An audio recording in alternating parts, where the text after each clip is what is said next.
Hey, Dream Talkers. Um, Today we're talking with one of my favorite people in the world, Mike Z. Anyone from the Paul Hederman Zen Bitch Slap cohort will know about Mike. He's the technical support um, meeting leader, just all around amazing guy uh, who's really provided an amazing service. We wouldn't have Paul, I don't think, in post-pandemic in the Zoom world without Mike's help and his very very generous service. But besides that, he's just a really cool dude and amazing mind, and so much fun to do some verbal jazzing with. I joked with him afterwards. Instead of calling this Dream Talking, this episode should be called Dream Laughing because we just spent a lot of time laughing about the dreaming, about life and reality and the absurdity and hilarity of it all. So I hope you guys laugh along with us, that you enjoy, and if you do, like and subscribe and all that good stuff. Namaste. Enjoy. Um, let's see. Are you Now muted? I'm unmuted. All right. And this one's already set to record, and I think the settings are already such that I can share the link, that goes to the cloud recording for you to Nice. download. Okay. Awesome. Oh, hopefully. Yeah, we'll see. I was getting really close to saying we'll just do an off the recording chat just for fun. I was thinking when I got home about like there's something about doing this for me. It's like when you're a kid and you play house, you know, you play like you're a fireman. Mm-hmm. There's something for me because like I like all the quote professional podcasters, and this is like we live at a time where I we could make believe too, and we could play, but it's kind of real too because it really does go out there on the web. And Yeah, yeah. Plus, yeah, kind of and the playing is encouraged, right? Instead of taking yourself so seriously. So, yeah, yeah. yeah, exactly. So you Like can actually, yeah, you ever get a sense of nervousness, like, oh my god, I'm recording a podcast. Like it's just a good little reminder. mm, Just for fun, man. It's just play.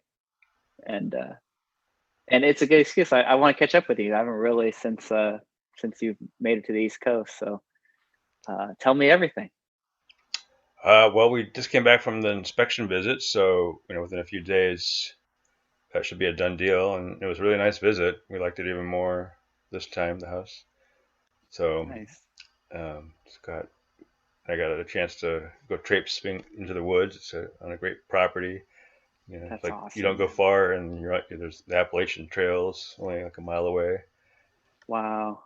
There's pond and lake on 1 mile in each direction. Yeah. Dude, Um, yeah. Talk about feeling like a kid again, right? right? Like you just walk out your front door, Yeah, back door, and yeah. And as far as like other interpretations, it'd be like, shit, I wish I could have lived here earlier. It's not, not going to be enough time. oh, yeah, right. Damn it, I wasted all those years and hate Ashbury. What was I doing? Yeah, Yeah. that's really funny for me. A lot of my friends tend to be older than me normally by a decade or two more. And I don't connect with that as much because I can, you know, none of us know how long we have the whole like memento mori. Remember, you could die. Who knows? Maybe I walk out the front door and a bus hits Hmm. me. But I'm just always like, okay, yeah, you could. Oh man, you could regret. Oh, I wish I I'm finally enlightened, you know, and I wish I could have figured this out in my 20s or whatever. Or the opposite. That's why I can't kind of like what somebody was saying in the meeting last night. I can't get enlightened because then that won't justify, not being All the enlightened hard before. work. Yes, Yeah, all our exactly. work. Yeah, I like that stuff. Yeah, It's like incompassionate to my past self to become enlightened now because that would mean all their turmoil was like for nothing, right? Like I didn't need to go through all that. yeah. And the example was Yeah. actually a guy with a very practical one about being uncomfortable in bed, kind of thrashing around, and he just realized though that it was just part of that, needing to be uncomfortable so he could get comfortable, like to. Yeah. Oh, I heard that. Yeah, yeah, Is he yeah. I was okay? on the Yeah. call last night and I laughed out loud. Like so hard. Was that Gary? I think it was Gary, No, right? No, No, it was Lucas. Lucas. Okay. so that made me laugh, and then Gary made me laugh with Yeah, he he had goes, something you know, similar. yeah, where he goes, you know, you know, when you want to have a problem so that you can solve Yeah, the problem and feel that's better what. about it. Yeah. I laughed Yep. out loud Yeah. because it's Paul's message 101 of like, once you find the solution, you realize there was no problem, right?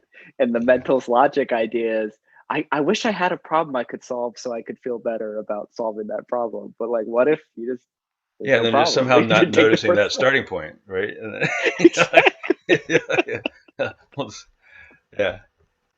And Yeah. it's great to hear that people share it, or like, seeing examples of it, with other people, and that Yeah. just that impersonal dynamic. It's just, Yeah. oh well. Yeah. That's really funny. I kind of had a moment like that this week, in a different thing. I'm in this group, this like YouTube guy. He's a very motivational, like he's all about it's funny because we talk about identity and stuff like that a lot in Paul stuff, but he's like, imagine like your dream character. Like what would be if you could pick the perfect life for Mike or the perfect life for Nick? Like just allow yourself to dream in that sort of kid way, imagine that character, and then like make an identity shift into that character, just like as an exercise, right? For fun. The Hmm. kind of the idea of like, if you could be a hero to yourself, what would it look like? And then like, just start doing it. Just start pretending you're that person. Right? Yeah. Just, yeah. And so, I was talking about how I'm really enjoying writing a lot. Like I'm feeling like at a identity level, Nick is like a writer. I'm doing it every single morning. It's really fun. I like, time goes by really quick. It's like not a struggle. Like it's like a flow state sort of feeling. And all of a sudden an hour goes by and I get a lot of those like, shit, did I write that moments, and it's not that the critical thoughts don't come in and start beating me up of, who do you think you are to say that you're a writer and all the Mm. usual stuff, right? But yeah, I had a moment when I was talking with this guy and I go, yeah, I want to write and I want to put stuff up on YouTube and I want a podcast and da da da, and I just given it this I hadn't and I say all this and then I go, and then I also work like 60 hours a week and I have kids and this and that. So I don't have a lot of time, but I'm like asking him, how can I do it all? Because he's this successful YouTuber guy. How can I fit all this into this time? How do I prioritize yet again? Oops. Wait, hold on. Did you hear me? 'Cause your sound cut out for me. Is it my internet? Uh, Oh, you're oh, back. now, Can you hear now I me? hear you. Oh, Oh, okay. so did you see me freeze? No, but I couldn't hear you. You were like muted. Okay. Yeah, that was Did I weird. did I freeze? No, and that seems to be happening here where the audio cuts out for me first, and I see the people okay, and then I can't tell on the other end, Hmm. whether I've Oh frozen for yeah. them or not. I So I'm always like, I'm not sure what's going on. So yeah, it's you saw, a, so you saw a me weird moving the whole rhythm. time? Yeah, I saw you Huh. moving and you were like Okay. muted. That's Yeah. it. Yeah, and then often it will say right afterwards, internet connection unstable. This time it didn't. Maybe it was something else. So Huh. anyway, you were saying that you were asking how Weird you can little. prioritize, Yeah, and and then and then like he said the super obvious thing of like, well, just don't try to do all that other stuff and just write. Like that seems to be like what's, the most fun, the most rewarding, yada yada. Because I was thinking about this thing, like dream talking, unconsciously I was making it too serious. Like, I want to talk to this person and that person, and mm, it's a lot of emailing back and forth and it's a lot of work. And he was like, what if you just didn't worry about it? Like it was just a thing for fun. You didn't have the energy on it. And you took all that and put it towards this other thing that seems to be more rewarding. And it was like a Gary saying, I wish I had a problem so that I could solve it and feel better. I was just like, yeah. oh Well, I mean that goes to like then the age old thing in recovery was do the next right thing, but that doesn't make sense. Well, yeah, worries are rational. I mean of you can't get course. around that. Yeah. So, but then you can appreciate somebody reminding you, right? And like, oh yeah, Yeah. that's right. That is it's always the answer. Yeah, Yeah. yeah. It's just like making peace with it. Like sometimes, you gotta. I get this. with my friends all the time where they're like, yeah, I got this problem, I got this problem, I got this problem. Okay, I'm just giving up on it. It's done. I drop it, and then it's solved. Like, Mm. it's almost comical. Like, again, we almost laugh at it, but you can't in that Zen way. You can't create stillness with activity. You can't be like, okay, I'm surrendering, and then like peeking. Did it Hmm. work? Like, you gotta really fucking surrender. You can't bullshit yourself out of that kind of stuff. You know? Yeah, it's different planets because yeah, because I mean you can't not try to bullshit yourself out of it because I just back when I don't know, very yeah. Yeah. Right on. So And I'm just go ahead. oh no, yeah, and the tendrils that thing can have, like Greg has been so funny in this context with the sale of the house went really well. I mean, not according to him, I'm sure. Fast. We didn't even put it on the market, right? Lots of stuff like that. And then we got here, and there wasn't a lot of houses for sale. But it's March 11th, so it's still winter time here, Mhm. and so right away he's like, oh, I can't believe it. I'm depressed, and there's it's not they're not going to come on the market, and this and that continued to be the case. But this one showed up. We were there the next day, and within a few days, we were grabbing it, and we really like it, and things are going fine. But he's sitting here talking to a friend and talking about what I I don't know what we would have done if I mean, because houses are still not coming on the market. But what it would have been like if we hadn't gotten this house, like the talent to be able to Yeah. to do that. Yeah. Just but to him, it's not talent or anything like that. It's just like it's totally realistic, Yeah. Yeah. meaningful. Yeah. Yeah. Yeah. So From where you stand, it's like, yeah, the problem solved, and you're sitting here going, but what if the problem wasn't solved? Like, yeah, so yeah, it's yeah. funny to think about how Paul always, that's what he says over and over about people calling with their problems, right? Even ones that Yeah. are supposedly more still happening, they're Hmm. really not different. Yeah. Actively. They're actually not different the way he did it. Hmm. But it's Yeah. it's a little bit out of the box compared to how people do it. Yeah. Yeah, Yeah. But you follow them all back. They stem from butt, right? yeah, yeah. You know. Because he was telling that to our friend that whose house we're staying in, and they share a certain worry. In fact, that's what she said was, I thought I was a professional worrier, but you take the cake here. Yeah. You're Mm. worrying about things that didn't happen. Didn't Like, happen, and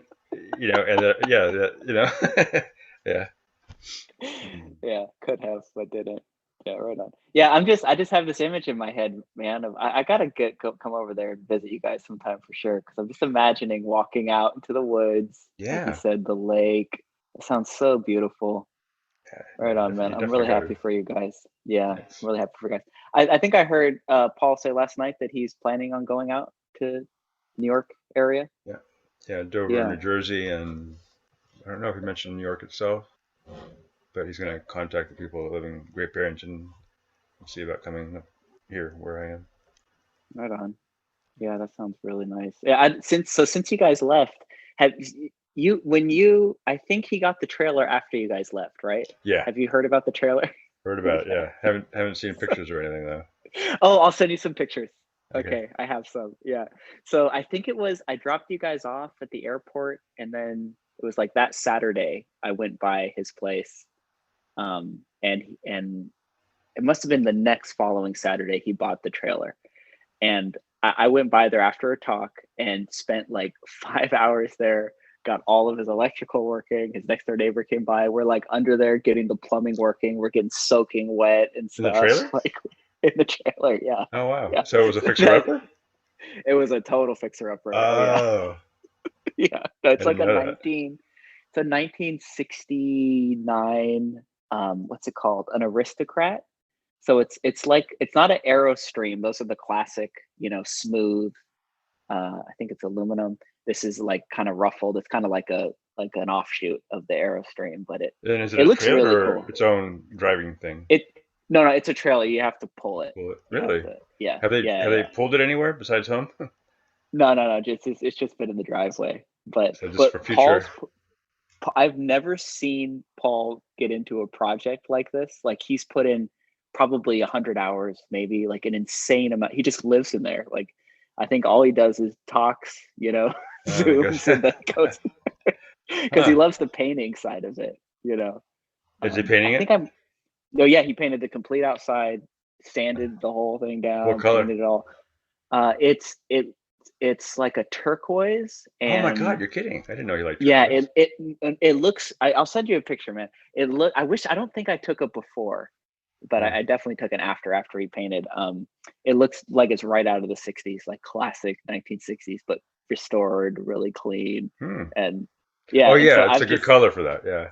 yeah, Yeah. exactly. And so I had two separate days that I think three actually total that I worked, drove over, went to the talk, went to coffee, went to his place, and Hmm. then put in like 4 or 5 hours working on electrical things.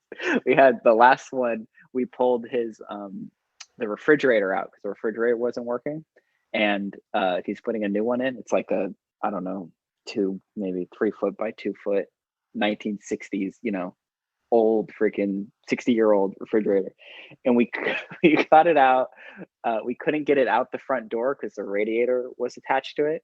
So we're like trying to get the radiator off forever. And then finally I just go, "You got a hacksaw?" He gets a hacksaw. I start cutting it out. Trash anyway. Yeah. Yeah. And then this, like, we put tarps down. They're like painter tarps, thank God.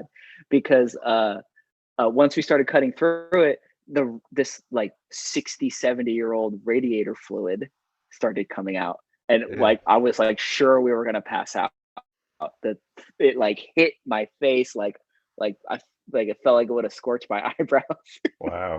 Paul like run out of the trailer like, oh my god, that would have could have been bad. Hmm. And I mean, it was just the two of us, and then Amelia was in the back. I guess like shopping online, and Paul was giving her a hard time about, we could have passed out and died in there, and you would have been here She was in the just back of the shopping trailer or the away. back of the house? No, she's in the back of the house, right? So Oh, okay. she's like on, because the Not trailer's in the even not front even of aware. the. Okay. Yeah, Yeah. she came out like 2 hours later, and we're both like, because it got to the point where I had to go in. I'd hacksaw for 30 seconds to a minute, and then the smell would be too intense. I'd have to go back out. I had like respirator on and stuff. Wow. It was fun. We've had some adventures, is what I'm getting at, since Jeez. So is it had if some it's fun. got a refrigerator, does it have a stove? Yeah, it has a stove, How long is a it? gas stove Like top. compared to the driveway, how long is it? It's like, I think he says 20 feet long, 20 by 10, But like something in the like that. driveway, It's pretty it's in the big. driveway, right? Yeah, it's like halfway. It like takes up half the driveway, basically. Half the length of the driveway. Okay. Yeah. So it's not Yeah. humongous, but Not humongous, but it's big, and it's high, which that's what Paul said he liked about it, was he could stand in there. Him and mm, Amelia both pretty tall. They can stand without having to duck. jeez. It's really really nice little thing. Yeah, yeah. And he's talking about like when people come by, they can sleep there, and Right. maybe Amelia's son, Federico. That's Yeah, the that he older could one. maybe stay out there. That's the older one. What's the younger one? Marco, I think. Mario. Yeah. Marco. Marco, there it is. Yeah. Marco maybe can, sleep out there, have his own place.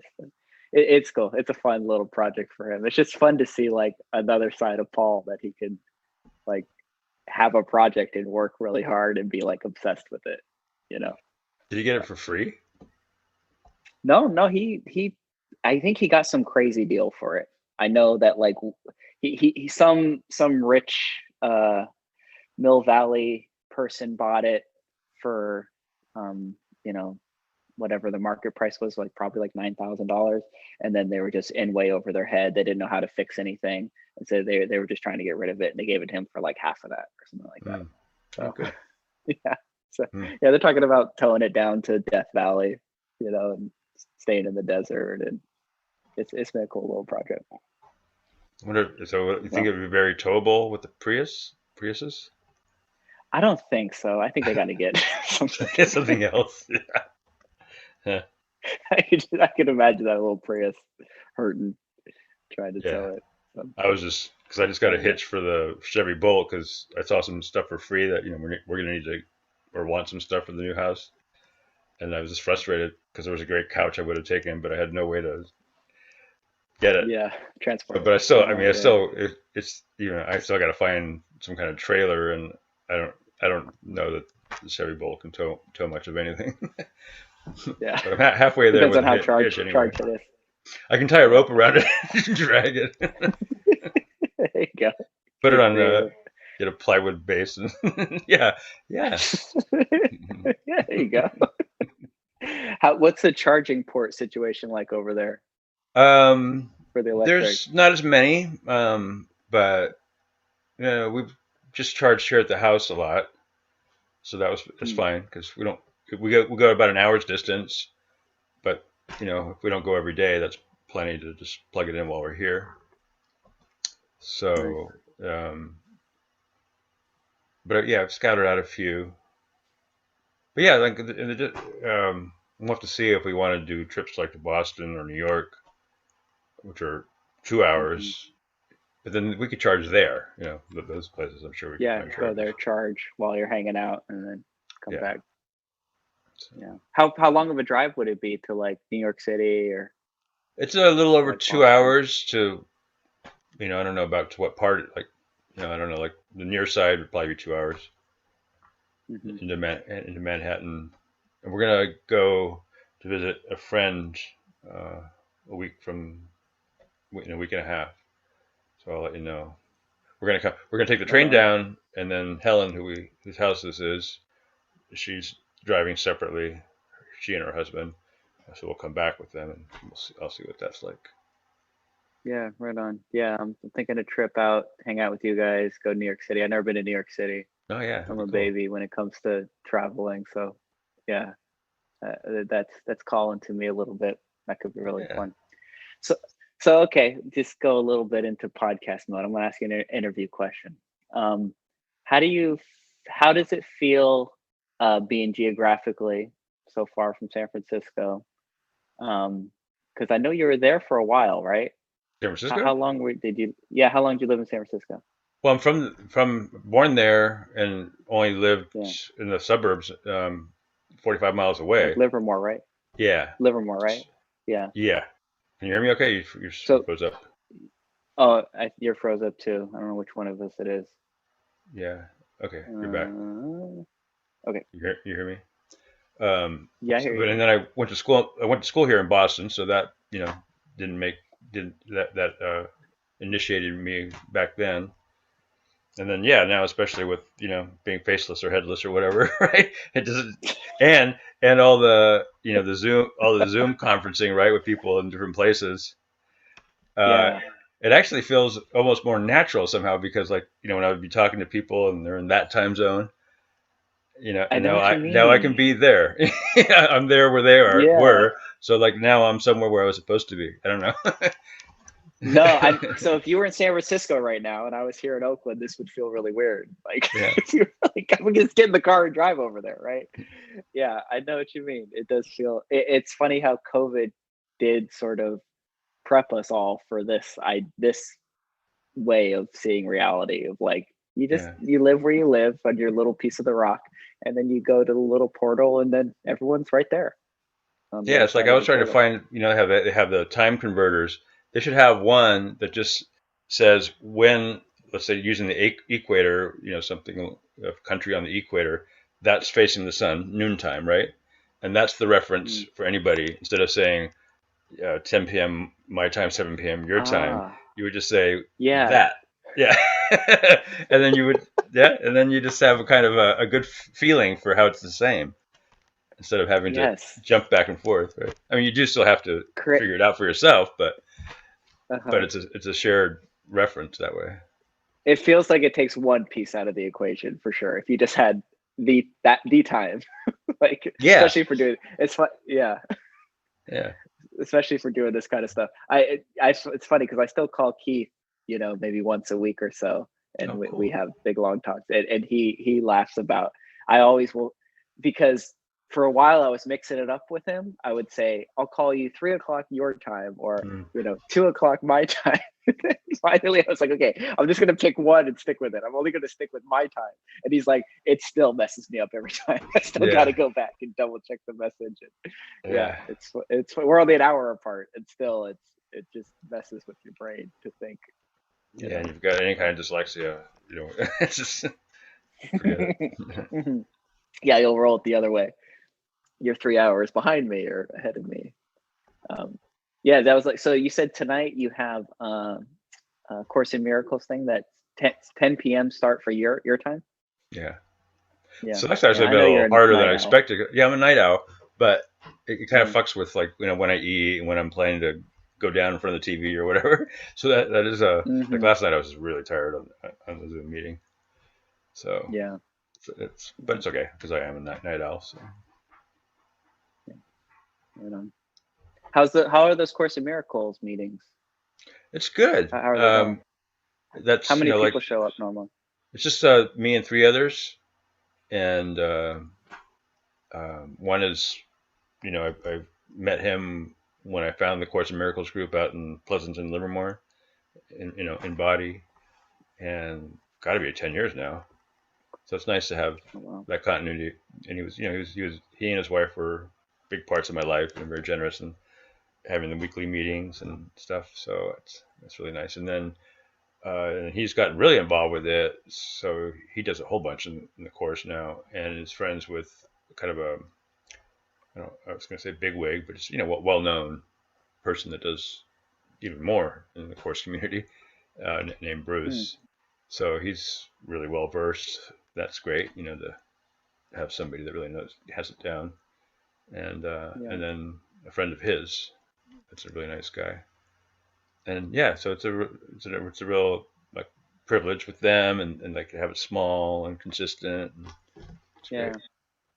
Have you been doing it for 10 years consistently, or is this a newer I thing? wouldn't say consistently. I did it. So 10 years ago, I decided to really take it up again because I had tried it like in 95, 20 years before Hmm. that, whatever. Um, and then this was a time, with meeting with them and doing a lesson, most days, the workbook part of it, Yeah. that was a real in-depth thing for probably 2.5 years. And then since then, it's been just these meetings with the friends and stuff. Whoops. Nice. Still hear Oh, me okay? I can hear you. Can you Okay. hear me? Am I frozen? Yeah, there's some video freezing there. Are you I there? if I'm gonna freeze, I might as well freeze in a good image. Right on. Okay, so getting back to interview mode. So to be honest, I don't know. Most of what I know about Course in Miracles is through Paul. I've never That one read it. page that he always repeats. The one page, yeah, The brain of which the body is a part. which is really good. I mean, I remember the first time that one really landed. That was a a big mind blower. And it's funny because everything that he says from it, everything I hear from you about it is always really good. It's interesting. I've never gone and picked it up and read it, but I feel like people have done all the work. Just give me the good bits and give me the highlights, and the highlights have served me pretty well. But having said all that, if we're going interview mode, tell me your history with A Course in Miracles. Like 95, you first came across it. What was it? Kind of the feel Yeah. and stuff, and yeah. Um, which was like the first time with a certain kind of serious spirituality that um, I had gotten involved with therapists that segued into him being a mentor guru. But it turned into an abusive thing, right? Where and it involved physical contact and using drugs. Oh shit! I never knew that story. Wow, this is going back in the 90s. Yeah, so it would probably be 94, 5. Okay, and this Yeah, was so going way back, and I think we talked about this before. It was so long ago, I forgot another dream talkings. But you grew up like Christian, right? Like Catholic. fundamentalist Christian, My Catholic. family That's it. was Catholic. Yeah, Catholic, yeah. yeah, And then you sort of rebelled against that. That didn't quite land with you too well in your earlier yeah. 20s Teenage and such. years, just like, well, yeah, it's mythology. So wasn't Yeah. hard to drop. Yeah. And then this is sounding like this relationship with the therapist was your first sort of re-initiation with the spiritual type element in your life. In a serious way, because certainly I kept Yeah. up any interest in religion and Hmm.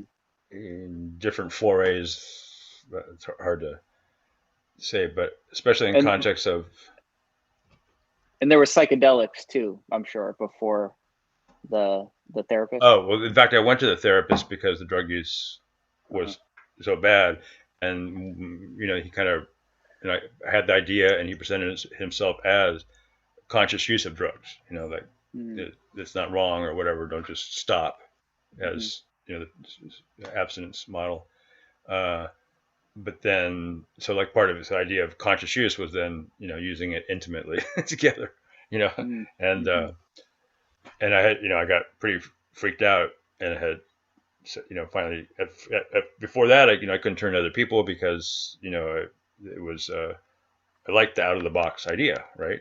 So Mm-hmm. you can't go to the conventional people to complain about it. You can't go back in the box Yeah, to say, exactly. hey, it's crazy out there. Yeah. Yeah, They go, but the yeah, no freak shit. out, That's why we tell you to stay here in the box.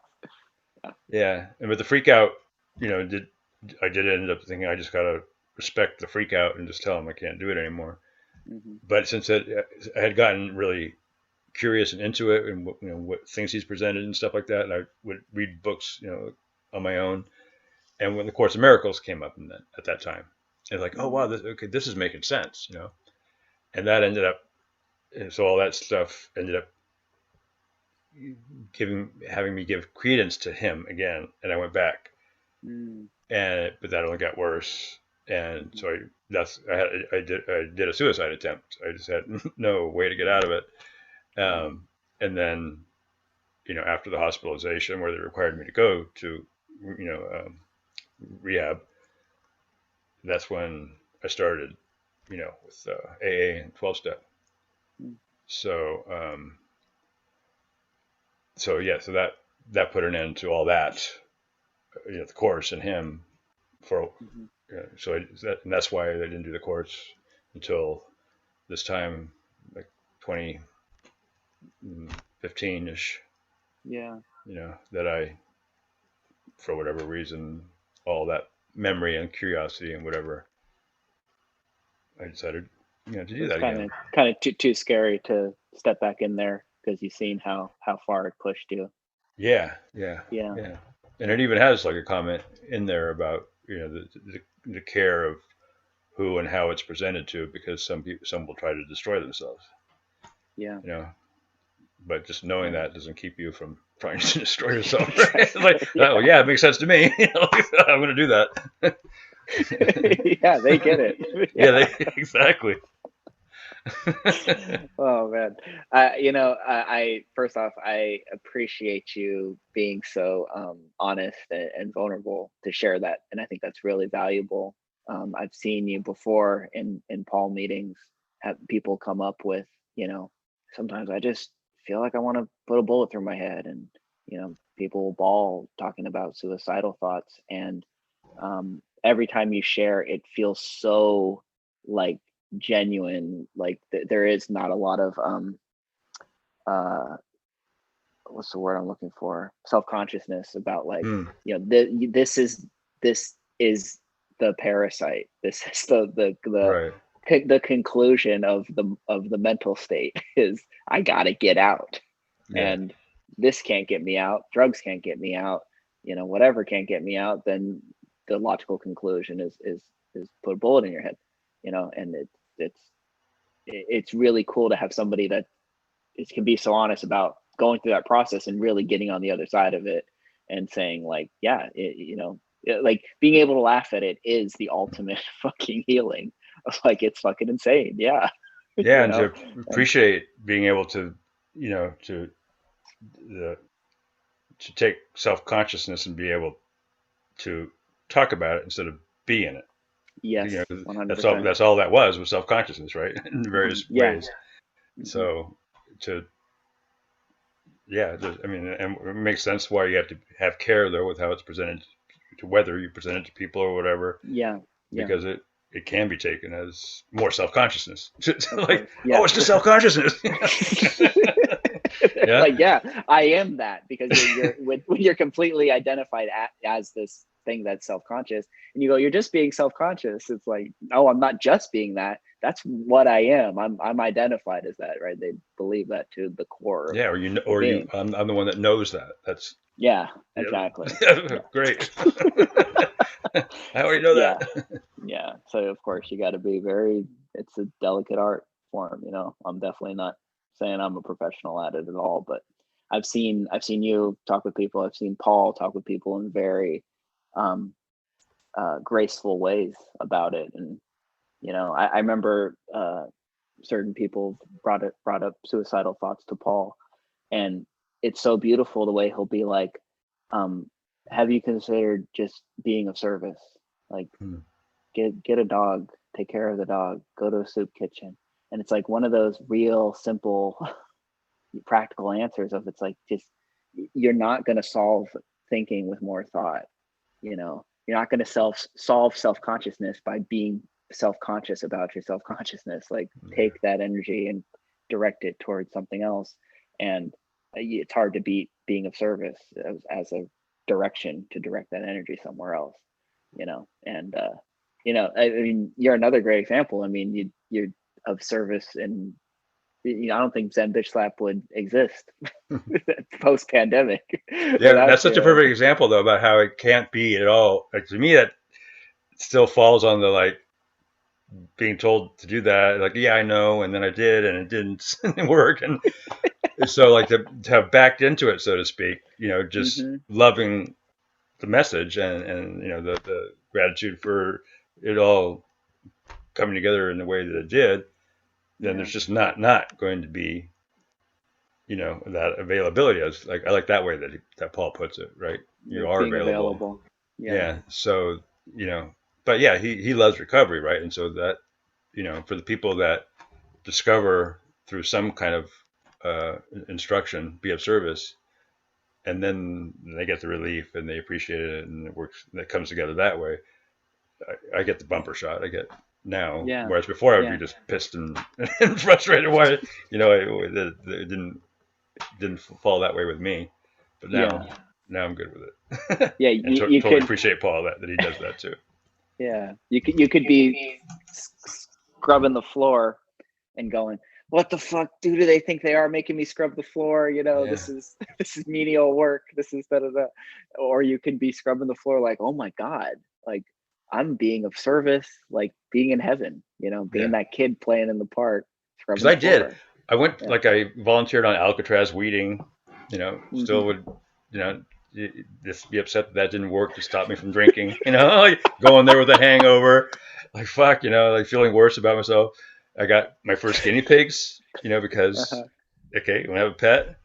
And Yeah. that was smart that it was guinea pigs because I couldn't feel too bad as like a big dog or something like that. But I would Yeah. like, I'd be, going on meth runs, and the poor little things would be running around my room pooping, and Yeah. and I would look at them and they would be judging me, like, I love both those stories, because setting out to get relief and then having resentment that it didn't give you relief. yeah, exactly, yeah, the thing that, yeah, and being so then appreciating Lucas and Gary and Paul with Yeah. recognizing there's got to be something, just looking for that serious problem, like, Yeah. I gotta have it. I mean, you know, Yeah. so Wow. Right on. Okay, so getting back to the story of Mike here. 15 years between uh that crazy blow up on the spiritual side, the Course in Miracles, and then you come back around to the Course in Miracles again 15 years later. During that stretch, what was, were you sort of keeping spirituality at a safe distance? Were you sort of not touching it? What was that time like? undoubtedly back and forth, and especially with AA, the I mean, there's just so many different time periods, and it, probably the number of times that I thought I was going to go back to AA, and it would, I'd make it to one meeting, and then 2 years later decide to do that. Okay, I'm going to go back to AA, go to two Yeah. meetings, So really, I mean, to be totally demoralized, right? That's and how you know, and you're sure you were demoralized plenty of times before that, right? So what does that even mean, Hmm. right? It's Hmm. like Hmm. it's really pointers, right? Yeah. Because all I can say is that when this time I went and then I kept going, I was back in Livermore, so it was a change of environment, not living in the city, a certain amount of you know more natural setting Yeah.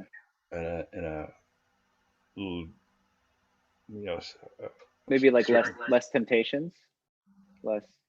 I don't know because I was by that time I had actually stopped using drugs so much, Hmm. but I was still like having up to a bottle of wine a night, which with my sleeping habit, that just had the pillows over my head, into the Yeah. afternoon kind of thing. Yeah. Uh-huh. And so that was, Trader Joe's was just down the block, so so the temptation, right? It was for Yeah, it was that still was there. there. Uh-huh. But just yeah, something about this density of the community. It wasn't overwhelming with too many people, and Hmm. but there was still some good community there. Like my sponsor was right around the block, which Oh, that's awesome. like kind of like knowing what things are meant for you, like that. The idea of picking up the phone was just there's something I can't do it that well, and even though I could also be scared of like having to go see somebody in person, there was something that I could do that. So like being able to walk around the block and have my sponsor, be that kind of uh, uh, intimacy, availability, whatever Yeah. that I could do. So Yeah. so that was a big part of it, right? So something that's the best I can wonder about if there was any reason for why then that ended up Yeah. being a regular part of a nice community and staying sober for years. Yeah, it's funny because we always don't know, right? And we always tell the story afterwards, but it was the time when it was the time, you Yeah, and know. especially in connection Yeah. with non-duality coming in, or Course of Miracles and non-duality coming in a couple years later. Hmm. Um, that all kind of seemed like things fell into place for that. Yeah, to sort of allow that to extend Yeah, the traveling letter to extend through time. yeah, that it couldn't Yeah. be focused on the sobriety, which was my bent anyway, but nothing had you know filled my attention enough or interest enough, love Mm. or whatever, Hmm. to actually be that until you know so and it wouldn't have happened if I had aimed for it, right? Of course. As opposed to like having seen the in the rearview mirror how it was expressed in recovery, Yeah. so that it could make sense as it was presented instead of trying for it. Yeah. If Mike the ego was convinced he needed it, then it wasn't going to come. But Yeah, just like it with was, recovery, yeah. it hadn't really worked, and I wasn't happy in When, recovery when I got to that sober period, and so yeah, yeah. it would have. It needed. It was meant. It seemed to be in the wings. Is that what you call it? Yeah. Yeah. Ready to come. So, okay. When you say non-duality, was Fred Davis the first in your non-duality world? Yeah, yeah, and such a Yeah. like it's surprising. I didn't even know the term non-duality. Uh, Except uh-huh. when I ran across him. You know what? I think me too, actually. I think I had kind of heard it now and then, but it really landed with me when and I came across Fred way after you, obviously. I think 2017. I heard my first Fred video, and that laid the seeds for my first Paul video about 6 months Oh, I later. didn't know that. I didn't know Fred was early Yeah, on for you. Or I yeah, forgot. yeah. I didn't connect with him.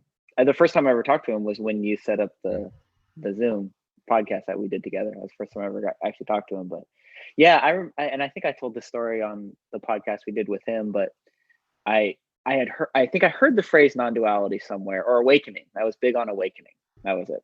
It's funny. Our stories are a little tiny bit paralleled in that I I grew up religious-ish, different, cult, Religious-ish. metaphysical, new age, new age energy, but also fundamentalist, Jesus, Christian. Jesus is the only way.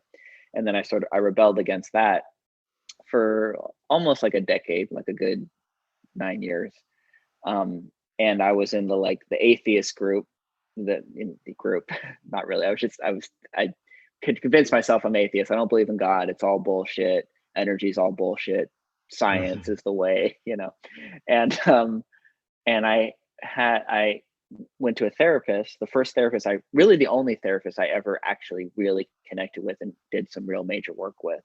And I only knew him for about a year. But he brought up Kundalini. One time I was saying something, he goes, "Have you ever heard of Kundalini?" And I go, "Yeah, that's some of the shit that my cult used to talk about. It's some hippie, new age stuff." And he goes, "Okay, well, just read this book or read this whatever. I think maybe you're having a Kundalini awakening, right? Or you had a Kundalini awakening." And this is coming from a Western therapist. This isn't, he didn't lead with this. This was like 5 sessions in, And I remember when he said that, this is again, we tell a story afterwards. Who knows what the real, whatever's really writing this story says, but what the real reason was. But I remember feeling that, like I'm a kid again. Like I remember very distinctly before that, I used to love music when I was in high school. Like I remember music would make me happy. I'd want to dance. It'd be this energetic thing. And I remember being in my mid-20s and like going, I don't like music. Is this what it means to be an adult? It doesn't bring me joy. And it would be like 1 out of 100 songs when everything was just right, weather was right, I had the right thing to eat, I got enough sleep. I'd hear a song and then I'd feel like this, and I remember I used to have that thought, I'm happy. You're happy, Nick. Soak this in, because this is really rare, right? To be happy. And your screen froze, but you got a big smile on your face. Can you see me? Can you hear me? I can see you and hear you. Okay, I can hear you. Okay. So I remember having these thoughts, and so he says, I think you're having a Kundalini awakening. And from like the moment he said that, I watched a few YouTube videos on Kundalini stuff. I read this book that he recommended, and I remember hearing music again and feeling like a kid. It's like, oh my God, the music's bringing me joy. Like I'm happy. And this thing that was this very rare felt like this accident where, oh my God, everything lined up and I'm happy. It started happening like every day. Right. And I started meditating again. I was like meditating before, but it was like just a chore, because it's like one of those I have to do it things. And I was like finding joy in meditating. Meditating became like my favorite. I started calling it going home. It's like I'm going home. Like this is, How long would you do it for a chore? How would I do? How long what? How long of a period was the chore phase? Oh, freaking like 10 years. And how long would you do it for? Like 5 to 10 minutes. Just long enough to be a chore. And no more. Just long enough to resent the fact that it wasn't doing anything for me. To really stew in it. It's fucking bullshit. But yeah. So anyway, through a therapist, I sort of, had a spiritual awakening. We can call it that. It's not, textbook or whatever, but I started similar to the feeling of when I found out I have no head, of like feeling like a kid again. Like, oh yeah, I remember this from when I was a kid. Life's fucking cool and beautiful, and the grass is green and the sky is blue, and I'm happy. Like for no good reason, I'm happy. Not because the usual reasons you get happy because you bought a new car, or you're going to go to a concert or whatever. So I started following stuff that said awakening, and then one night I'm looking through podcasts and I see this thing called Awakening. What's his channel called? Something Awakening. Awakening Now? Clarity Now. Awakening Clarity Now, ACN. Awakening Clarity Now, yeah. And so I go, Awakening Clarity Now. I download it. And, it's funny because I remember the first morning I listened to him was the first day of my new position in my career that I've been in for the last almost 5 years. It's interesting. Yeah, it's interesting synchronicity. And the first video I listened to from Fred was where he started off with like, what I'm what I'm going to tell you in here is not the truth. You want to know why? Because it's words. And words can only point to the truth. They're not the truth themselves.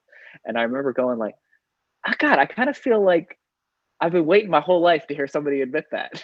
Mm. It's like, it was like that thing under the surface that I kind of already knew, but I never really heard anyone just say so Yeah. confidently and so boldly. And so, and I started listening to his stuff, and then I would have real crazy energetic stuff, like where it would almost be scary.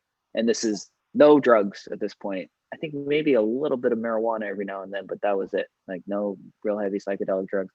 And it almost got to the point where it'd be like this thing of, okay, I kind of want to listen to him because I like the rush, but I'm kind of a little scared because I got to drive later because I got to like do some stuff. So, like Lightweight you. Fred, I know, scaredy cat. And so Fred became like a little drug for a little bit. Yeah, and then uh, it's funny. Paul came so late in the game. I don't know how I overlooked him, how the algorithm didn't put him in front of me on YouTube, but I was listening to Muji, Adyashanti, Rupert Spire, all the other guys, right? And then one day I see like this Zen bitch slap. Like, oh, it's funny. Let's give it a try. And I started listening, and I was like, what? Because the audio quality was so bad compared to everything else. Like it seems very home movie-ish. And I listened to this guy, and I'm like, oh, he's entertaining. I don't really, the typical Paul star. I don't really know what the hell he's talking about. Like, but he's making me laugh. He's entertaining, and then I've told this story before, but uh, it I like just somehow accidentally downloaded a bunch of talks, and then my phone would automatically Bluetooth to my car or my work truck in the morning. And so I would just come in, and then I'd turn on the car, and then Paul would just start. It wasn't like a conscious like play. She would just start, and I'd be like, oh, I'll keep it on and I'll listen to it. And yeah, it just fucking soaked in there. Oops, my audio cut out. Can you hear me? I don't have audio.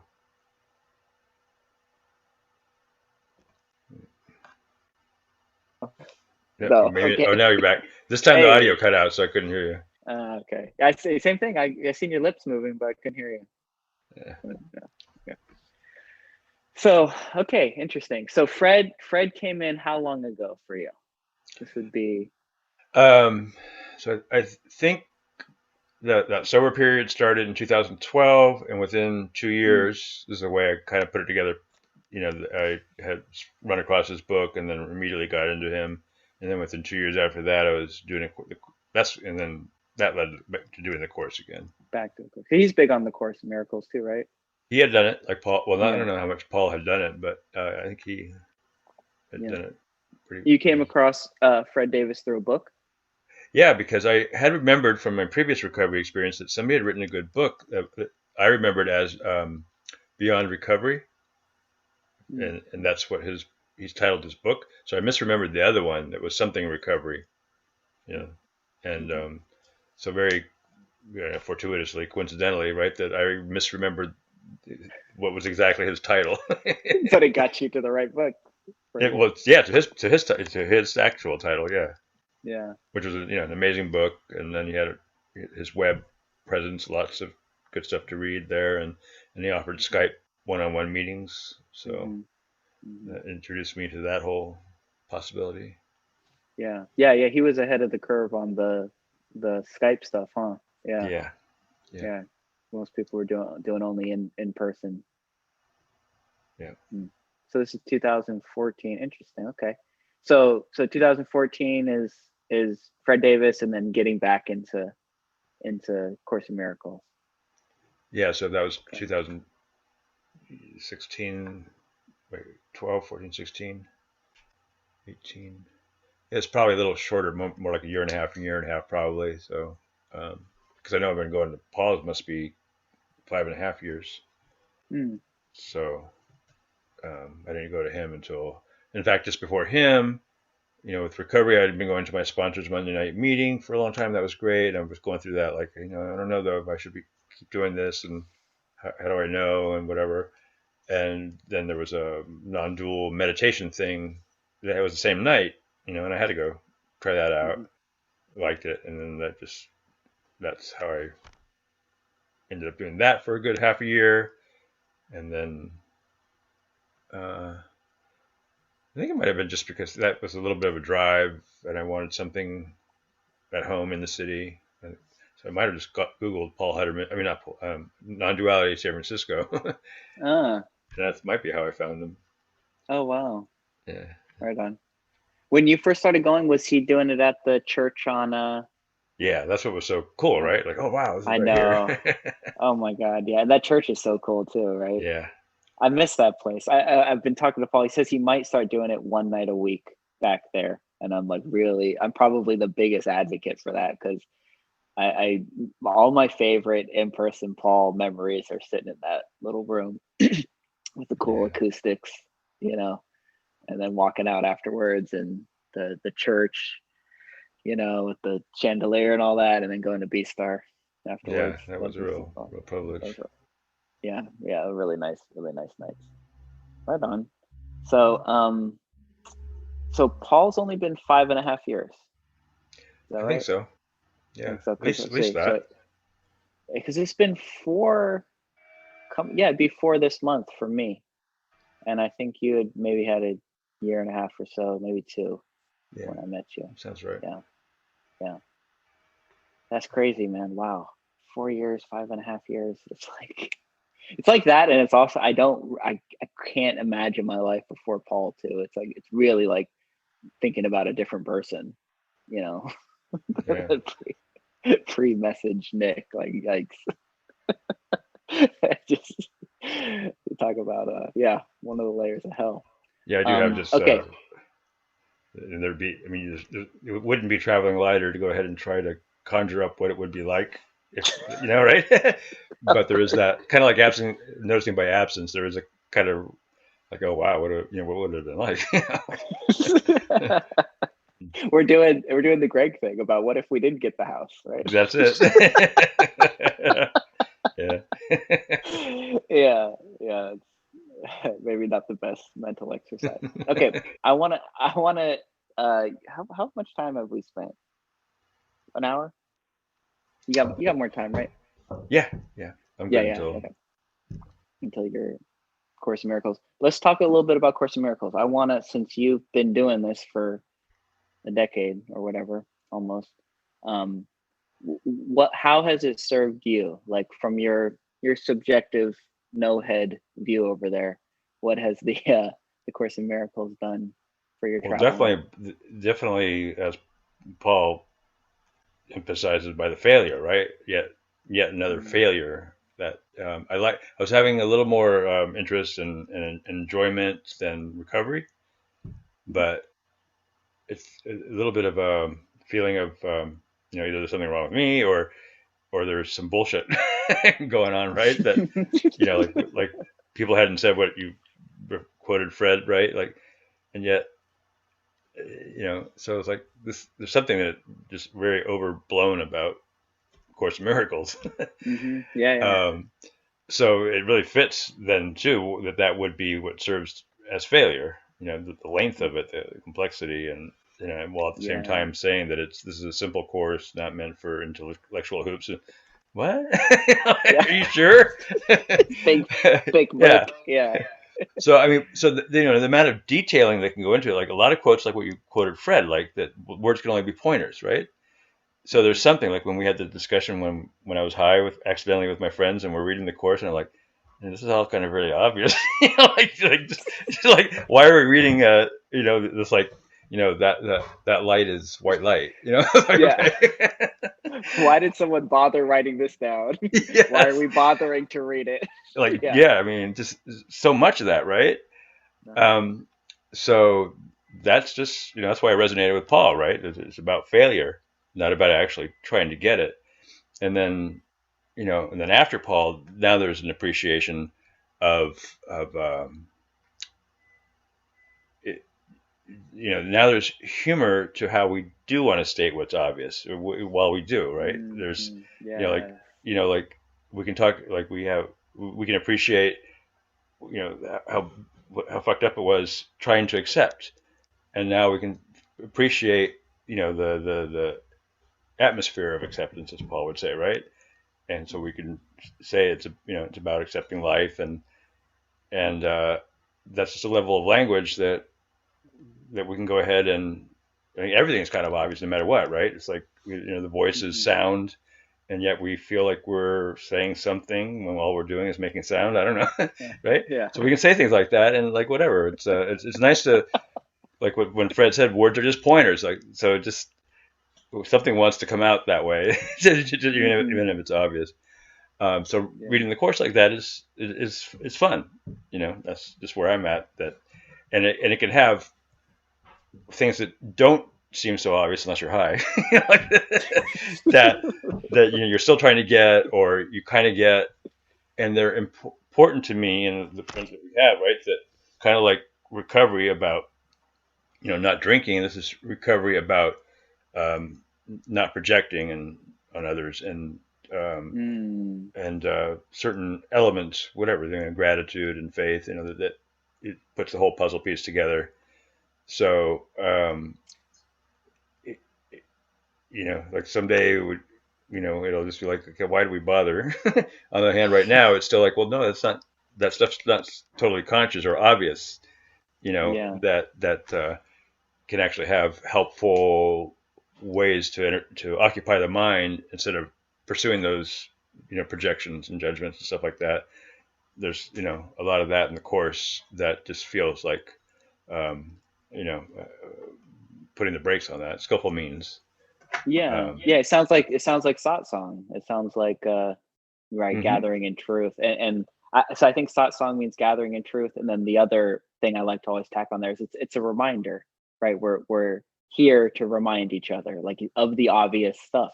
Like, even as you're Yeah. just rolling through this stuff, I'm reflecting on like my day and work and family stuff and how lost I was and how much I forgot the obvious shit again. hmm Haha, like for the thousandth time, Yeah. you Yeah. know, and The yeah. course is entirely different, though, from its premise of the practice and, the repeated affirmations or, thoughts for the day and stuff like that. So that's, Hmm. both part of the failure, right? But also a respect for, habit. So, like, even though Mm, Paul never mentioned this about the course, he does mention that, like, going to a meeting every day, and now it's a habit, and he yeah. doesn't he thinks which one, not whether he's going to go. So, it's a totally different beast than, like, the number of lesson affirmations there are, and especially while you're doing the workbook, how many times you're supposed to, like, up to every 5 minutes at some point. Mm. But there's a respect for the habit within the dreaming, the skillful means. Whoops, I might says it's unstable. Can you hear me? No, I can hear you great. Yeah. I don't know if you can hear Yeah. me. Okay. Okay. Good. I hear you. So it's a mixed bag as far as I still feel like I get some help, relief, or whatever, to have those practice thoughts be something I return to instead of going down almost any other trail about, thinking about tomorrow, or Yeah. grievances and stuff like that. Or in meditation, I'm getting to be too much of a chore, so I'll resort to, I am as God created me, Yeah. and that those things are all, and then the skeptical side would say, oh, I shouldn't be doing that. But on the other hand, it seems like it's a little harder for me to just not have those. Yeah. Yeah. Well, Uh, habit. It's funny because we haven't talked much about this because I kind of fell off like a year ago. Um, Habits have been a huge thing for me over this last year. I look at habits as like the train tracks for life, right? The mhm. dreaming for life. That, you know, I used to be very big on freedom, and I don't want to have a schedule. I don't want to have a routine, and this, and that. And there's this guy. He's an ex Navy SEAL dude, but he has this book and this really cool idea, Jocko Willink, called "Discipline is Freedom." And that's sort of been the theme of my last life. Is like of my life the last year is, you think that having to be disciplined and having to do these things is like taking away your freedom, but it's actually allowing you to do what you kind of already know is best for your day-to-day life. And you don't have to like beat yourself up if you don't do it or whatever, but if you can like do it without having to think about it, it's better than the default, K-Paul, like Paul talks about. Or Hmm. there's this other author, Anne Lamott. Are you familiar with her? Bird by I know that Bird. name. Yeah, she's from Marin County. Her most famous book is Bird by Bird, but she's written 20 or more. And she's a AA. She's been in recovery for 20 years, whatever, and she calls it K fucked. Like you, Good. Yeah. that channel comes in of like you're fucked. KFKD. Yeah, exactly. and and habits can be an alternative channel. It will fail you if you think it's gonna If it's get you your, out of here. yeah, Yeah, right. if you make it your god, a habit. But it's an alternative to hell. It's an alternative to K-fuck. It's an alternative to Yeah. business as usual. And it doesn't have to, it can't be perfect every single time, but it is better than the alternatives. And the nature of a habit is you do it without thinking. It's automatic, and it feels almost weird when you don't. So little things I do, like I wake up in the morning, I go and the first thing I do, I take my AirPods, put them in, and then I start listening to Sam's morning meditation, right? As I'm starting the coffee pot and making coffee and getting my clothes on and stuff like that. And it's like to hear his voice, to sort of center, uh get into that spacious place of I'm the screen, not the movie, and all that kind of stuff, is so much better than just letting K fucked come on first thing in the Hmm. morning. It's like, you got to do this, you got to do that. They're gonna come and get you. The monster's around the corner, and the, establishing that habit, like it's funny, like you knock that first domino over in the right direction, and all these other ones throughout the day can tend to follow. Sometimes you get peace till 9-10 a.m., which is better than it's a Hmm. couple hours of peace and a couple hours of starting in that within that certain perspective. You know what I mean? And I've had other habits that I've established over the last year: going to yoga, exercising, going to sleep at the same time every night, and this and that. And That I'm it's looking it's forward so to in the new house. yeah, yeah. I bet. And it's just like having some tracks through the dreaming can be really helpful. And you don't have to be, it's not my nature to be like a hard ass disciplined dude. So the fact that I am it's sort of my nature to be a, freewheeling dude, but I'm choosing to put the train tracks on. It feels so much cooler. It feels very like, oh yeah, I'm in charge of my own freaking dreaming, my own life a little Well, bit, that's the kind of funny thing, right? Too, because I'd say that would be the way I appreciate the course now about its use of forgiveness. No matter how much it is about not the old idea of forgiveness, the misused idea. It's about reframing. Like uh, there was habit that was repeated and got us into depression or drugs or Mm-hmm. whatever, Of course. and to yep, and then so that makes it a forgiving attitude towards habit that realizes mind is going to reuse habit in the opposite way of Yeah. of downhill. and but there's still a funny element of how much that shows up in the dreaming as a discipline or a chore, right? As opposed, like, I mean, if you were just made up your mind, it would never, you would be doing it without reminding yourself, I'm going to be doing it, and I'm going to make sure I do it, and Yeah. I'm going to Yeah. get Yeah. back to it. You would just find it would be a story like what happened with the meetings with Paul. Never thought of making that a habit. Mm-hmm. So Yeah. If you would have in the beginning, you would have probably resisted it and ran the other way, right? yeah. So Yeah. there Uh-huh. is something about, like, I don't, how much you're going to experience doing habits like you were talking about, because it is kinder, a happier way to live, freer way to live. Yeah. Uh, Yeah. that and but you can appreciate why for some people that won't work because it's still too much of the chore aspect. But a little bit of recognizing that duality or non-duality, right? So the chore and the freedom are actually not different. So Yeah. that Yeah. So there is going to be a falling into the habit to whatever degree, right? Because I still have a hard time with Yeah. the meditation and stuff like that. It's not a daily habit, Hmm. but you know, it did get established as enough of a habit that I can go do it. Not waiting years before I go do it.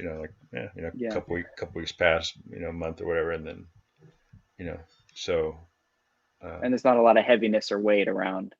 Oh God, I haven't. But when it's time to, you yeah. So do. that's what I And mean about yeah, there's that weird dreaming in between space, right? That it hasn't been as easy for me as it has been for you, but it's been enough of a recognition that it's a freedom to be able to sit for half hour, yeah, and yeah. I could see why that would become more of a habit, if it does. Yeah, it's funny. Ram Dass said, and this is kind of Paul. Paul, I don't think talks down about meditation in general, but Ram Dass says you don't meditate to become a meditator. You meditate to be free, right?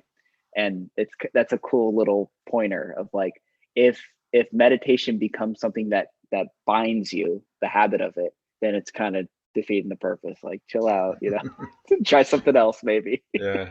Go for a walk in the woods or whatever. And yeah, but if it induces freedom, if it induces a lightning, then right on, ride There's also that. that phrase, practice is enlightenment. I think that refers to the same thing.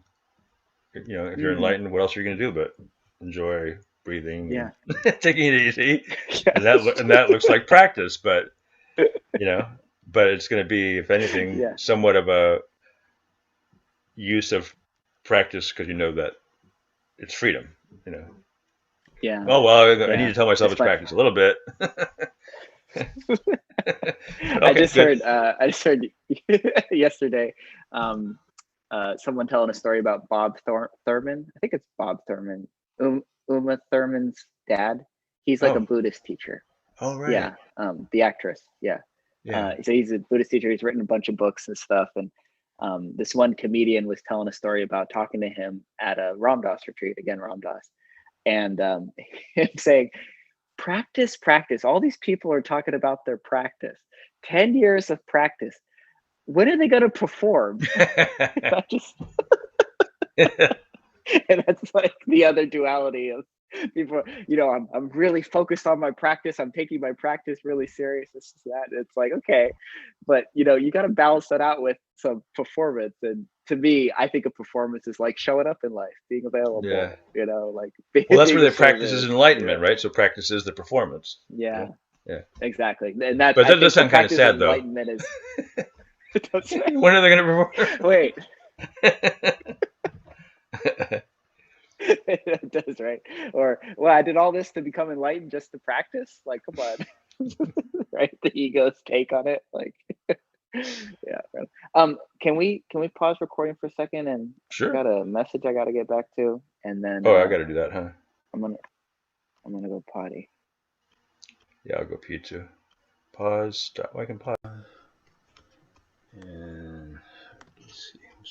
Just going to center my screen again. I can't hear you, but it might be me. Oh, how about now? Okay. No? You can hear? No? Can you hear me? I can hear you. Yeah. Can you hear me now? All I can right. hear you. Yes. I can hear you now. You can hear me? Yes. I was just saying I had to center the screen again and get Amelia in the picture. That's nice. That's a nice shot right there. Yeah. Yeah, she was up over your shoulder first part of the talk. Oh, there. Okay, so we're gonna practice talking again. Let's practice talking some more. See, that's the kind of thing, right? One of my favorite You have to practice talking. Okay. I guess we could just sit here and stare at each other. I mean, do the Ramana thing. Oops, you froze. Can you hear me?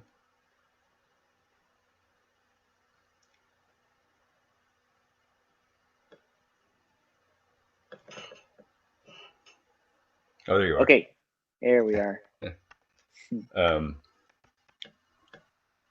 forget what I was saying. Well, Practice talking. I was when you said that, I was thinking earlier about how we started with play, and I was thinking about the difference between practice and play. Right. Yeah. Just think of that. What if we were to say, hey, I'm gonna go play for a half hour, meaning instead of practice, I mean, instead of the word practice. Yeah, I'm gonna go play meditate. Yeah. Yeah, I mean Yeah. it's really like another one of the habits that has been really big for me for about the last 5 months is writing. And it feels like play. It's like I'm you know the way that Paul talks about the message coming through. Like I feel like a hose, and it's just all the things I took like a little writing class that my friend introduced me to, and she paid for me, gave it to me as a gift. And people were talking about like writer's block and all Mm, this stuff. And maybe it's because it's funny, again, talking about identity. It's like maybe because they identify as a writer, so they have all these reasons to beat themselves up for not having something to write about. But like, I never sit and look at a page and go, what should I say? It's just like always just like it's it feels like the hose is overflowing all the it's a time, and lot, then I got to get right? in front of the keyboard to like Yeah. get something out. And I maybe, who knows, knock on wood, maybe the experience of writer's block will come along. But like it's so funny, I haven't had anything close to it. Like it's just Well, especially if I don't know, like if it's not an identity and there's like, okay, I mean that goes to like the habit and whether you're sitting down at the same time, kind of hmm thing. hmm And so if you're making time for the writing, you're doing it at the same time, and you go that time, and you have a different experience of it not coming. But like yeah, for most people that aren't having to, well then okay, you go out and garden or or yeah, you watch TV or whatever. So um, yeah, that just goes to that weird level of the dreaming that we have a certain amount of of requirements.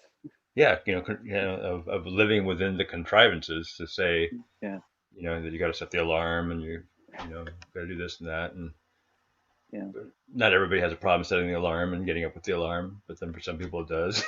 So yeah. yeah, because it's got to fall both ways.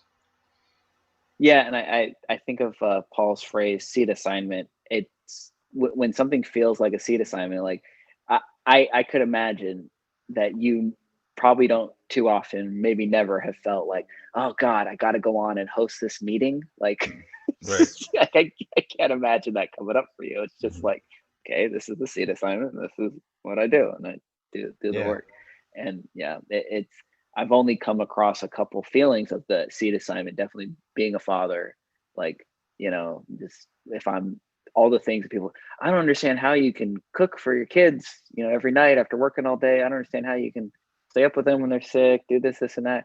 And it's just like, Yeah. it's less now since the separation, but it never was a feel. It was just always like of course, like this is the seed assignment. Like I couldn't be anywhere else, even if I wanted Yeah. to or not.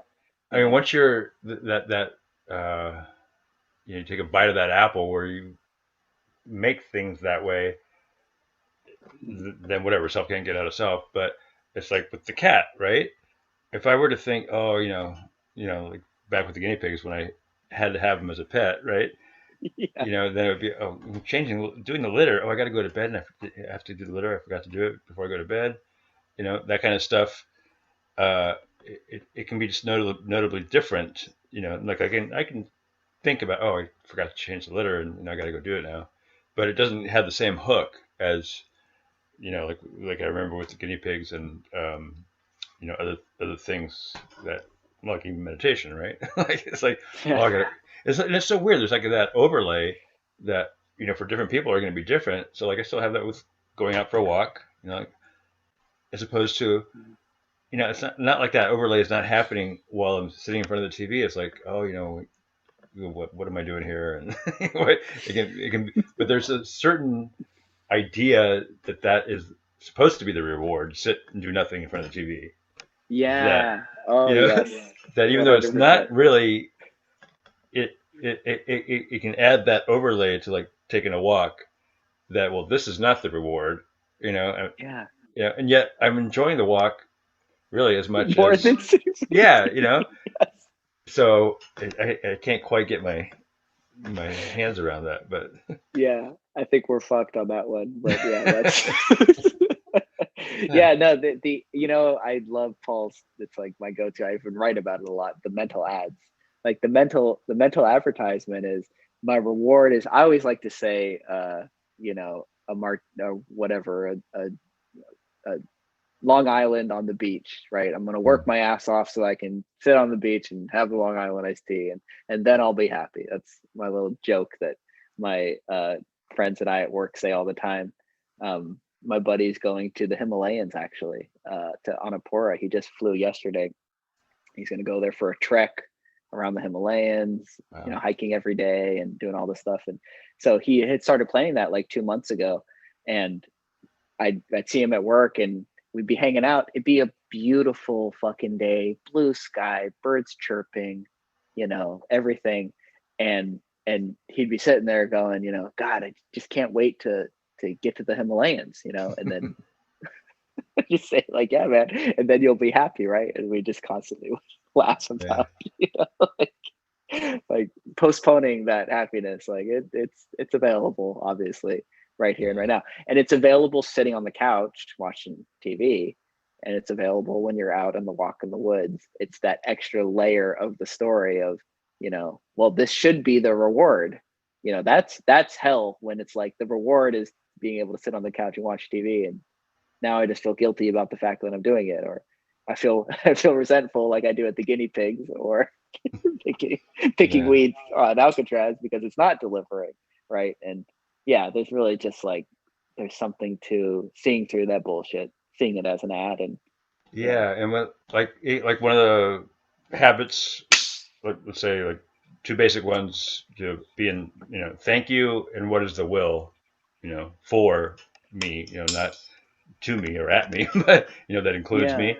And for it's me, it's yeah, kind of a little clearer to me that it's like if a bit longer is to say what is the good story, the happier dreaming story yes, that is available right now, and, yeah, and the ability to change it and be paradoxical, because like maybe the story would be, wow, I'm on the beach having vacation with a Long Island, right?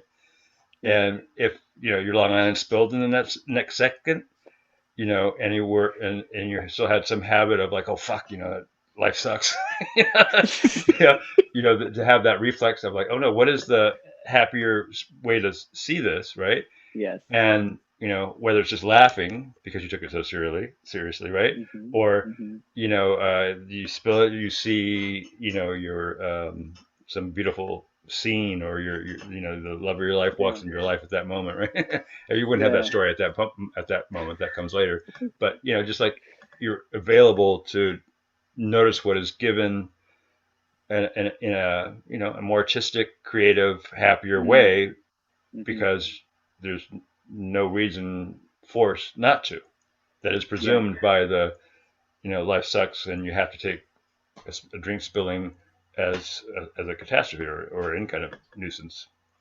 So like yeah, walking along, like oh it's this is work, or or it's also Sisyphean, or whatever uh-huh, yeah, whatever that seems like a realistic annoyance.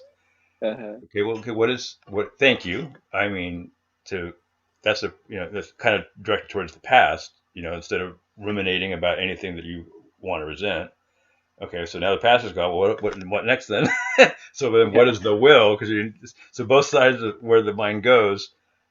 You know, again, the Course in Miracles, using that terminology. A forgiving way of using those things. So it's not that it's wrong mm, to have a a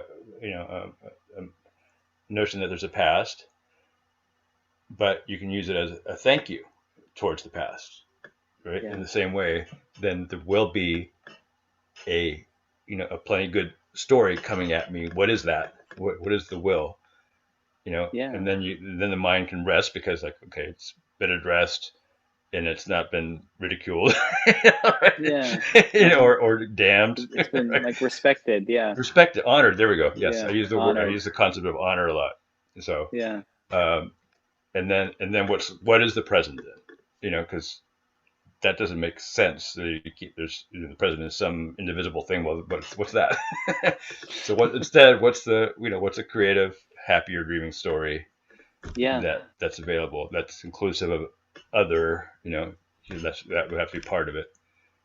Yeah, that's been a huge theme for me too, is what is the happier story? What's the better story in this, Yeah. right? Because we can make great stories about why shit's fucked up, and we can make great logical, reasonable. Oops, right, you're frozen. Can you hear me? Reasonable. You're back.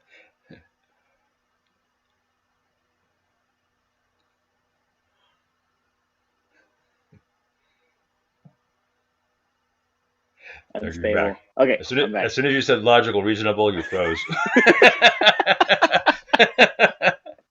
That makes perfect sense. Yeah. uh, okay, we can make logical, reasonable stories about why shit's fucked up, basically. And but is it serving us? Is it helping us to travel lighter? That's why, like, the Paul's metric, Paul's like compass of traveling lighter. It's hard to beat it, man. Like, like, not do I feel better about myself? Do I feel righteous? Do I feel da da da? All that stuff is like really doomed to fail, Yeah. But are you traveling lighter? Like, if you run any scenario through that filter, you're going to get a pretty good answer of what's serving you, right? Things that are pointing to you traveling lighter or not. It's funny you said Sisyphus or Sisyphean. That's another thing. Me and my best buddy at work every day will always go, I got a pretty good boulder I'm pushing today, like, Bigger than yours. oh, this is a juicy one. It's heavy, it's all lopsided and shit, it's a good boulder. Yeah, it doesn't even roll right. That's right. I never thought of that one. Yeah, it's funny. The duality of it. We have two things. One is I got this from uh, Bill Murray. Did I ever tell you the I got another sunrise story from Bill Murray?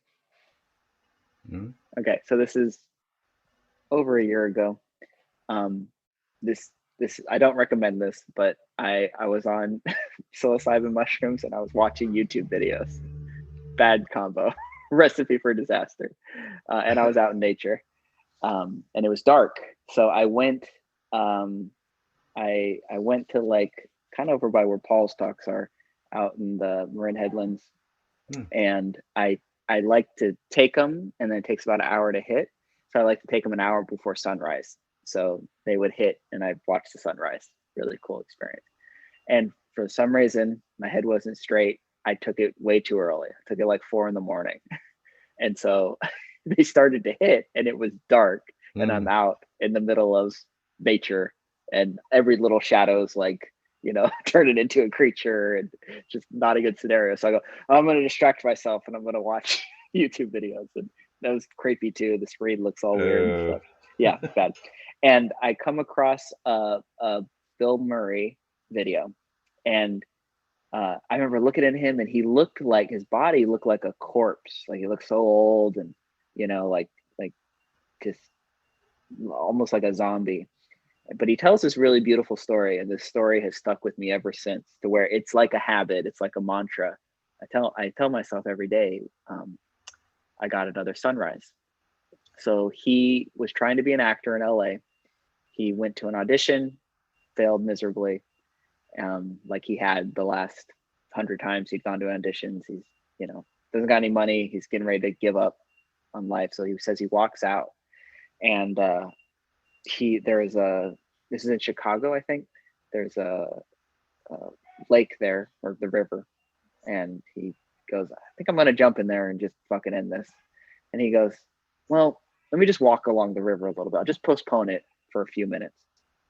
So he starts, frozen again. I hear your voice is still on the. Okay. I'll just keep telling the story. I'll do a if the voice stops. Okay. So he's walking around, this Bill Murray walking along the river, and he stumbles upon a museum. an art museum. And they're doing free shows. He walks inside and he sees this painting. I don't remember the name of it, but it's some Russian, I think, USSR painting of a woman working in the field and a sunrise behind her. And he looks at it and he goes, you know, I think it was a few people in the painting. Those people don't have a lot of prospects. You know, they're working in a field in the Soviet Union. You know, they have way less prospects than I'll probably ever have and living a good life or finding, you know, meaning or anything like that. But they got another sunrise. They got another shot at this, basically, right? Another roll of the dice, another day. So I watched that video and I turned it off, and then I looked up and the sun started to rise. Oh, cool. Yeah. And yeah, something about that always hit me. And I say it almost every day. I probably annoy my coworkers. They're like, hey, yeah, exactly. I feel like Greg, um, the last meeting. Hey Nick, good morning. How you doing? I always say, hey, I got another sunrise. You know, and so that's sort of the duality. There's the I got another sunrise, meaning I got another shot at this thing, and then there's the Sisyphus, like, and I got a boulder to push, right? Yeah. You know, I got another fucking couple feet to push up the mountain before I get to the top and it rolls down, and then I get to do it all over again. And if I can have a smile on my face while I'm pushing that rock, then, you know, hey, we're traveling lighter. Yeah. So, yeah, couple little habits to throw in there. Yeah, I forget if we discussed that the Cadmus book title about, or I don't know if it's a title or the theme is I must imagine Sisyphus is happy. Mm-hmm. You know, that the Sisyphus myth is not meant, except that's one side of the boulder, right? Yeah. The other side is no, that's, it's the attitude that's before that doesn't see it the same way. Yeah. It's like you're playing ball, or you're dribbling, right? Ball Mm-hmm. bouncing, and you're gonna be pissed at oh my god, the ball's just bouncing all the time. Yeah. No, I think it's like one of life's fundamental, you got to get that one right. Like, either if you think Sisyphus isn't happy pushing the boulder, then you're not ever going to be happy, because you're going to have boulders, Yeah, and it's self-evident, yeah. that. Yeah. I think it was maybe two, when I sent out those little weekly emails with the thought and the quote and this and that. Um, I think I asked, the question was like, is life fundamentally fair? You know, and then what are the implications of landing on either side of that, right? And like there's no guarantee. Like I said, you can make logical, reasonable explanations about how life isn't fair, but it's not logical to buy that ad, to like put your faith The in whole that, ad, yeah. because you're gonna suffer. But you can make a great argument for why life isn't fair and all that, but it's not gonna serve you. And like that's realizing it's not gonna serve you, realizing telling a good story is, the only way out, is the only thing that's gonna make you smile while you're pushing that rock, while you're pushing the boulder up the hill. Although that is interesting that the admission part, right? That, because you could be Pollyanna-ish about, life is fine, life is good, and why am I having problems? So in a way, you do admit that life isn't fair, as that going through that window, right? That is just not holding it out there as though you're going to be exempt from it. I can be special and happy on my own. That the hurricanes of unfairness really, but I'm better. I mean, I'm different. Or for some reason. And well, no, you can't really hold that That's apart. Its own trap. Yeah. So you end up so life is dukkha, right? That's which is, but that's, I hadn't thought of it quite that way before. It's I mean, I always didn't. I mean, I didn't like the idea that life itself was supposed to be that way. But that's still me. Like, you know, having that, like, it can't be. That Hmm. just can't be Life right. can't That be can't be the way suffering. to go. But there's that element of needing to do that at that window stage, so that you can then realize what you just said, right? But that's not going to serve if Yeah. if you get stuck at that window, Yeah, right? yeah. No, it's again, you can't fake it. You can't Yeah, bullshit yourself, yeah, right? yeah, You can't go, okay, I believe that life is fundamentally fair and good. And then you're peaking to like, okay, am I not suffering anymore now? Like, no, you gotta like, yes, yeah, yeah, yeah, yeah, you gotta it's gotta fail you kind of in a way, right? Like you're talking about with the course and everything else. Like it has to sort of fail you for you to come around to being able to laugh at it. yeah, And yeah, yeah. Because the whole dreaming matrix is way beyond us, right? To ever of course. overcome the logic of the fact that it's not fair Yeah. within that dreaming matrix, right? Yeah. Yeah. That's good stuff, man. That's good stuff. So okay. Um I think we kind of told Mike's whole spiritual story and journey there. Pretty nice with some As nice much as was little storied right now, right? Yeah. as I much as love the story right now. the concept that there's only every moment contains a reference to every other moment, right? So this is what created any story that seemed to Yeah. be in the past, and even the attempt to it's really just the point, whether it's a word or the whole story, right? Beyond what we're have any idea what's going on, there's so like I like the idea that a fossil proves that there was that extinct species. No, there is a moment that's whole unto itself that can reference and hold within it, the fossil, but Yeah. that doesn't mean that there was a linear, progress. The this whole context has this arising of a story that presents fossil Yeah. and not an actual extinct species that of course the mind can't get around that though. But yeah, otherwise though, It, it's just too hard that, to that like. that's What story would you say? Like how would you come up with a story?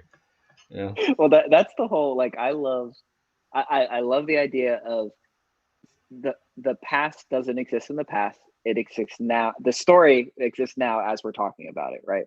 Yeah. And I love the idea of Malcolm I Glad. You lost know Malcolm audio Gladwell. down. Uh oh. How about now? No. How about now? Oh, I frozen can hear now. you great. Uh oh. Oh, coming back. Freezing again. Okay, and the voice is Okay. back too. Good. Good. You did I freeze in a good position there on the second? I still have video. I didn't. Yeah. Good. Um, you know Malcolm Gladwell, the author. He's written a bunch of books, talking to strangers, and I'm sure you know him if you've seen him. Famous author, and a lot of his stuff he writes about how unreliable memory is. Right, a lot of people write on this, but he has a very cool artistic way of talking about like um, people think like I kind of have vague memories about certain things that aren't important, but really important things I remember really well. And he shows all this research that no, you actually are even worse on important things because there's like emotion and feelings involved and stuff. So you really shape it in a way that fits you, you know, whether you want to be the hero or the victim or anything else in between. Like, and there's a lot of research that shows like we just are so bad at remembering things for how they happen. And to a lot of people that freaks them out. They have this like existential crisis of like, I don't even remember how things Right. happen, but I see it as traveling lighter. I see it as Right. such a like, you know, that's and I think both of us have that similar thing. Like when we tell stories about the past, there's such a clarity that we're here now. The Big Bang here now is trying to you know, tell a story, use the Fred thing, use pointers, use these sounds coming out of our mouth to tell the story, to put Mhm. some sort of a similar image into that mind. Like it's this total crazy psychedelic thing when you break it down. And it's like poetry. It's like art. It's like, Right. my friend who's a novelist. She writes novels. She goes, her teacher always told her, we lie when we write in novels to tell the truth better, Mm-hmm. right? That it's like, if you try to do a documented step-by-step method, you're giving this stale, dead thing over to the reader. Whereas like it when you like dig into what's the essence behind the story, what's the poetry behind it, what's the art, behind it, then you're giving this living thing that can like morph and shift inside of somebody's imagination in this really cool way. So, the art of storytelling is like such a cool piece of the dreaming, such a cool piece of recall and stuff like that. I think a lot in like maybe next lifetime I might be a director. I think in like movie scenes a lot. Like I can hear the song and I can see the camera shots and stuff like that, And I think of like meeting you, going to a Paul meeting, and it was in Marin, and it finished up and it felt a little weird and awkward, and like I felt like I was the youngest person there by a while, and what am I doing here? And you came up and introduced yourself, and we just totally like hit it off. I remember riding with you in the car, just yapping nonstop, get coffee, got Chinese food, and the whole like, who knows if that's really, if someone was sitting there with a camera recording it and they played it back to me, it'd be way different. But I don't care. I like the artistic expression of what that memory is to me, that movie scene, and the little glimpses of the feelings that I remember from that day. Like, it's Paul talks about this. I've heard a lot of people talk about, like, would you rather be right or would you rather be free, or would you rather be right or would you rather be in love? Like, I really don't care about being right. I don't like, I'd really rather be in love. I'd rather be free. And there's something about being able to have that relationship with your past story in that freedom way, in Yeah. that in love way. You know what I mean? Yeah. Yeah. Which is, yeah, again, just a story about being free now, right? So whatever Yeah. attempt that the past has to come up, Yeah. you deal with it in this, in a free way that brings you back to the present, not, Mm-hmm. like even supposedly good things into the past will be a trap, Yeah. like, Oh, it was so much better then. Yeah. yeah, How can I get nostalgia, back right? to that? Yeah. Yeah. Yeah. Yeah. Yeah. So, No.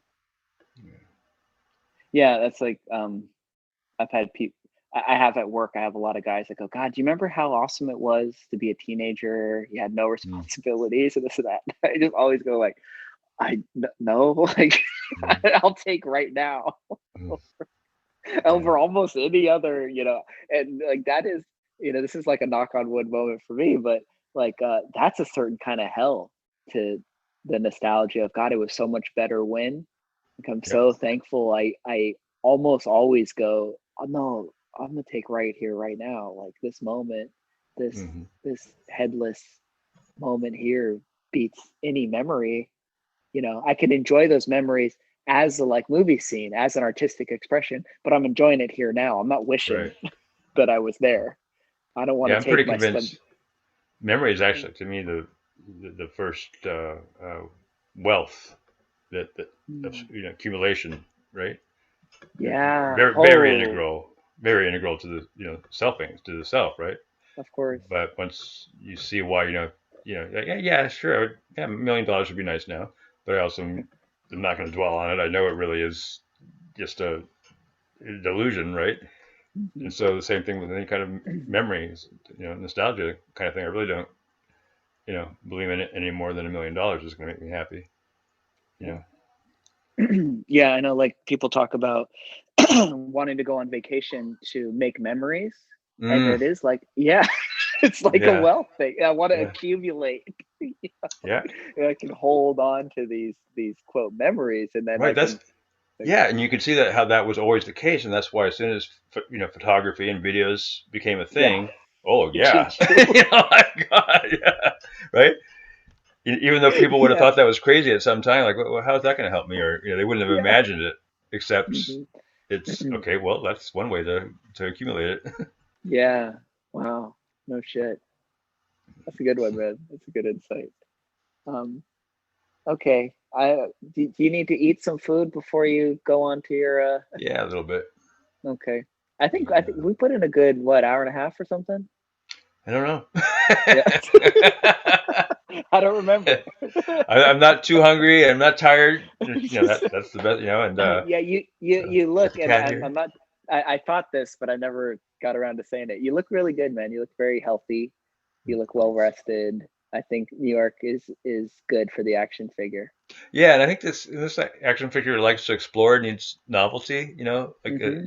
unlike Paul that talks about being able to walk the same 5 minutes or same Yeah, place for all the time. Uh, yeah. yeah, I just really love like there's so much relatively new, and it's working for me here Right on. Yeah, now. this action figure likes it too. So let's get together out there and explore some novelty together. I That was still, so again, fun. another movie scene that sticks in my head with you is going hiking up in the San Francisco Mm, hills. that You yeah, remember that? Citrus Forest. Yeah, yeah, Citrus Forest. Yeah, that was so cool. Early on in the those. pandemic. Yeah. Early on in the pandemic, those were like we would do Paul meetings, and then so I'm always kind of a little high Oh after yeah, a Paul meeting, and then we go out in beautiful. That was like a feeling like a kid again. Going through the. Sometimes it would get really narrow. You'd have yeah. I bushes and remember that trees very all well. around you. I All remember the. that. But it's kind of funny, huh? Like, oh, I got a memory of something. Yeah, yeah. Those are good. So Mhm. we'll do some of All right, that sometime. that'd be really Awesome, cool. man. How's Amelia doing? She Overall, like yeah, yours? Yeah, she looks uh, good. yeah, she's been a really good cat. She's only has one more move to go. So yeah, Very she's settled. she's within a couple of days she's herself and wants to be petted and scratched and fed and then Right on. sleep a lot. Nice, nice. And Greg is doing good. He had his health things that Yeah. he still has a hard time with appetite. Tomorrow he has an appointment, and he's got so many things going on. It might be, diabetes that has affected his kidneys. That's Mm-hmm. somebody mentioned that. So not as bad as it was like a year or two ago when he was really feeling not good, but he's not feeling good. So, Yeah. Yeah. so Well, I hope it feels hopefully, better, and I hope the move goes smooth. thanks. I'm sure it will. And it was really fun to Oops.